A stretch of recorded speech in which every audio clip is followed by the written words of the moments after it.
सबसे पहले मुझे अपने सिलेक्ट होने से पहले इस बात की खुशी है कि मैं बलूचिस्तान कोयटा से हूँ, तो सिलेक्ट हुई। उसके बाद मेरा अपना स्किल आज मेरे काम आया है कि मैं सिलेक्ट हूँ। काफ़ी प्राउड फील हो रहा है मुझे और thank you so much.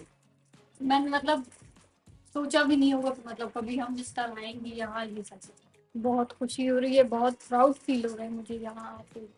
ZTBL ने मेरे लिए इतना किया। Thank you so much. Thank you very much.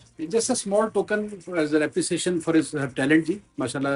ये जो उन्होंने जो बताया उन्होंने कि रिसोर्सेज भी इनके वो लैपटॉप वगैरह उस तरह के वो हाईटेक नहीं थे, लेकिन उसके बावजूद she competed and she won it.